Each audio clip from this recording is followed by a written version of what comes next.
What's up, YouTube? So it's PJ Chess here back with another video. Today I have two games I want to show you. Both of them actually bullet games, but insane accuracies and length. This was a 94.2% accurate game, about 45 moves, and here was a 95.4% accuracy game I played with about 20-ish, I think 23 moves I think it ended up being. But yeah, these are two good games, low time, but I played amazing, and I thought I'd like to break it down. So before we get into it, make sure you subscribe, like, share, do all that stuff. I hit 50 subscribers, so thank you.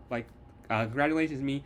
Next goal, I guess, is 75 increments of 25. You know, small goals, but goals nonetheless. But let's get into the first one. So here's 94.2% accuracy game. And as I mentioned, it is a kind of long game, 45 moves. So I go d4, they go c6, bishop to f4, pawn to d5, and pawn to e3. And then knight f6. So here, does it show the win accuracy? It doesn't. But I go bishop d3, and I feel pretty confident here, honestly. When people go c6, it isn't as much of a threat to me as c5, because one of my strengths as a player is being a very positional player, and this is a very positional opening. I found like it's not super aggressive, whereas queen b6 and c5, while it may not be better, I don't know if it's a better or worse between the two, like c6 and then this passive way, or queen b6 and c5. Obviously, this leaves more holes when you do that way, but this way is more solid and less aggressive. I just find an easier time playing with the less aggressive version of it. But they go bishop g5. Is this the right? Let me double check. Is this the right game? I think it is. These games actually start the exact same. I'm pretty sure, which is kind of crazy to think about. I just went over this, but this is almost the exact same game for the opening at least. But you'll see. I go h3. They go after they went bishop d5. They go bishop back. Knight b to d2. Bishop to d6. I trade and pawn to c3 because I'm thinking of trying to guard this square here. Although the computer's saying it's probably not necessary. The castle, I castle, they go rook over, and I go queen here. Now, this is a move that I hate that I didn't play. So, it says here that g4 is the best move. It's not something I saw in this position, but there are games I've played that, I don't know if I posted them because I think I've lost.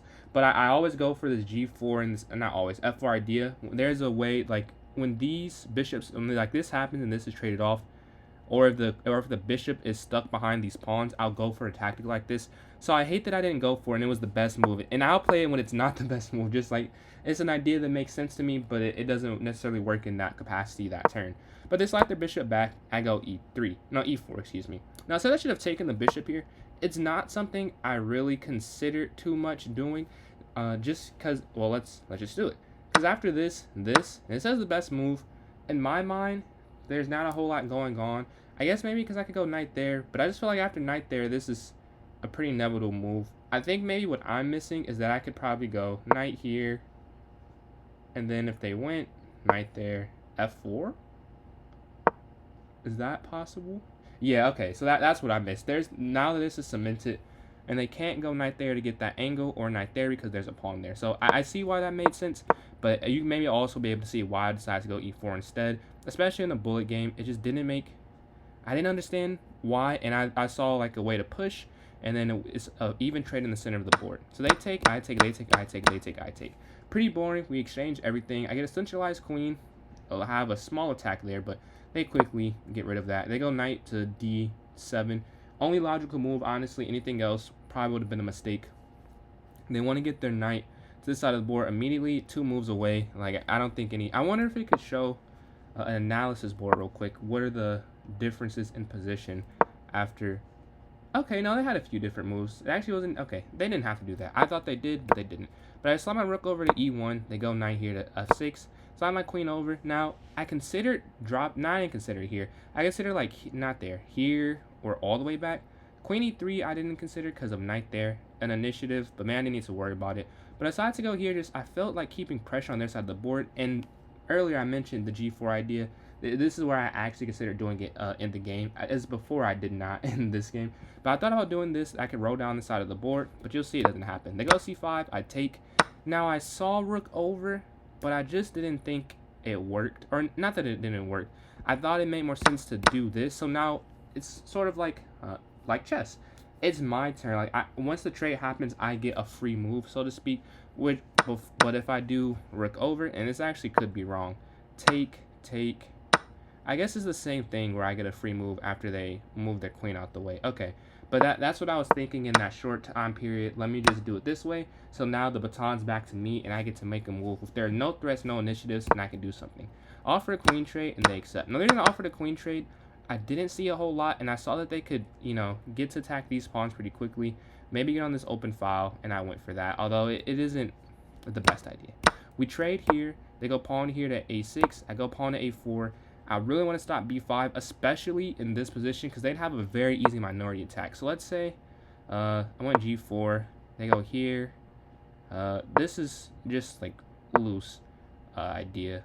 And then, okay, let's go there. Now, if I go there, now this move here, they're looking to break up my pawn structure. This is actually, it's a mistake in this position, but just to give a general idea, I can't do this as good as like the Grandmasters. You don't want them to break up your pawn structure and get their rook's angle again. Because say, if their rook was here instead, like their rook was here, then I couldn't push and I'd be able to take it, and my pawn should be messed up. And this is a bad example. I realize that, but that's like the general idea of why I didn't do that. So I went a4. They go rook a to c8. I go rook here to a to d1 to control the open d file. They slide over on the open d file as well, or semi-open, I guess, because the knight's there, but open in the sense there are no pawns. I slide my knight back, then move their knight forward, and rook here to d2. Now I do this to potentially double up on this d file right here. The e file has a pawn on it, so there's really nothing I can do, and I don't want to try and do something that has no fruits. Here I go rook e to d1. Now, not the best move, but I was trying to find a tactic, and as you see, we have a lot of time left, but it's still a bullet game. So although we have time, you're still trying to move kind of quickly, and I was hoping that this tactic would work. But I honestly could see myself playing it in a non-blitz game, just because it does, like, the idea works still. So the blunder here is rook captures a4, and we'll talk about that in a minute. But even if they didn't do that, let's see the best move here. If they go rook d c8, right, like I could just go rook here, and now the pawn's not hanging anymore, which is why this serves as two purposes. There's a trap in the move, but also if they don't take the trap, it defends the position that defends what they're attacking. There's some trap that you do where you kind of throw away what the position is and how to defend it. If they don't, there's no backup plan, but that's why this is such a good move, or I thought such a good move, although it's not even the best move. But they take the pawn, which is a blunder. Maybe you can see why. Pause it for a second to try and find for yourself, but I'll do it now. So if you didn't pause it, here's this tactic. I go pawn here to b3. Now it may not seem that crazy of a tactic. It's pretty simple, but very effective. The reason this works so well is the rook has to move, and it can't stay on this. Well, I guess it didn't matter if it stay on this rank, but it for 100% sure it can't stay on this rank, and more importantly, it can't slide back here. And the reason that's important is you'll see. So they go rook here, attack the pawn. I have c4, and they have to keep the knight there. If they move it, say they did move the knight, they would just lose the game. Yeah, made in two. They would just lose the game because they have no escape hatch, but it just material as well. It just doesn't work. So they take this pawn, which is the best move. I take they push, and I take the pawn here. Now I don't know if I convert this correctly. I think that's where I don't have that 97, 98% accuracy. I feel like I'm making a mistake in the end game. They go b5. I go pawn here to d6. They push their pawn, move knight here, knight back, and here's where I did find the best move. I thought that it was better to push the pawn for some, like, I guess they both work.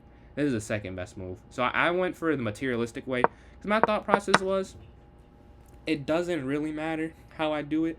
I'm up this knight, and if I push the pawn first, they could potentially have these connected passers, which I should be able to stop. But in a bullet game, or really not even because it's a bullet game, just in a game in general, you want to limit whatever chance they have, however small it is. That's how I like to play. Very concrete, very sound. So I take more material, and I'm thinking even if we trade, I get this pawn and they get this pawn, which I didn't really see how that was going to happen, just completely freely. Like, I wasn't assuming that, but it was like a worst case scenario. If they do get this pawn, I should still be able to win, as I'll have a knight and two rooks. Now it'd probably be different if it was like I had two pawns. I feel like it'd still be winning. But if these are the only pawns on the board, if these were all gone for both sides, like, maybe I wouldn't have done that. But because I do have these pawns, I was like, I should be able to win regardless. So they get their rook over, move my knight here.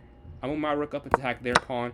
As I mentioned, what I go for is this. But I actually have this tactic, and I think they could have just went. Oh no, it doesn't matter. I didn't realize I could have taken this no matter what. Oh yeah, no, I couldn't have. Yeah, because they go there, it doesn't work. I have to take the rook like this. But they just fall into the trap, and they go down. So now I attack the king. I take the rook. Now I'm up a rook, and now it's really over. I double up. I could have even taken and won the game, honestly.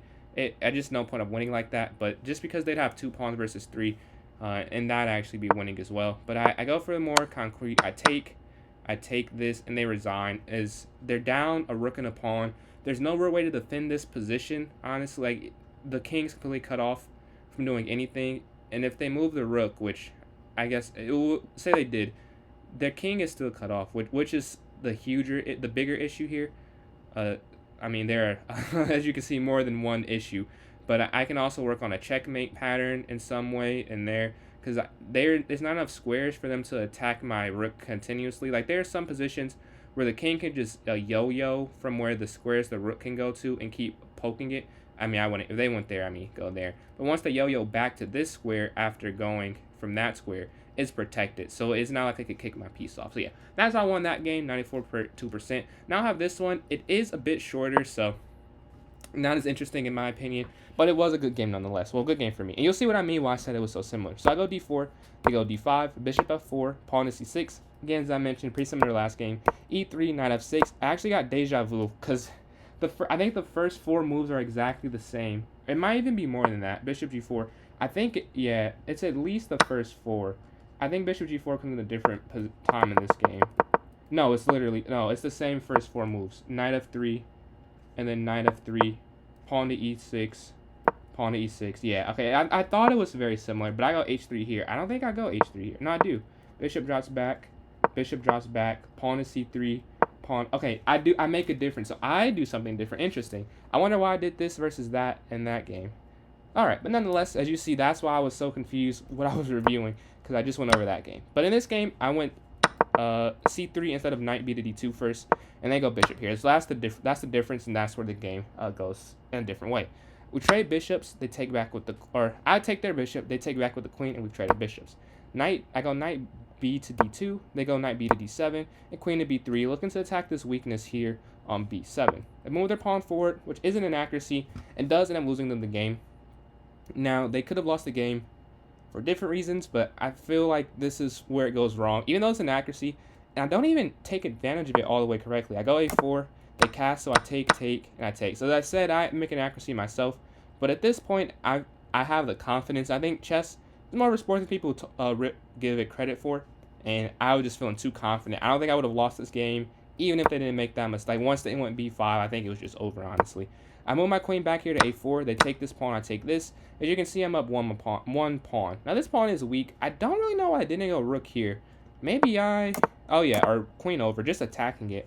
Because I didn't even think about it during the game, but now that I'm looking at it, I'm like, I just don't really get it. But they didn't go for it. I castle. Move their knight forward, which is a blunder. I didn't really know why it was a blunder. Like, it was a bad move, don't get me wrong.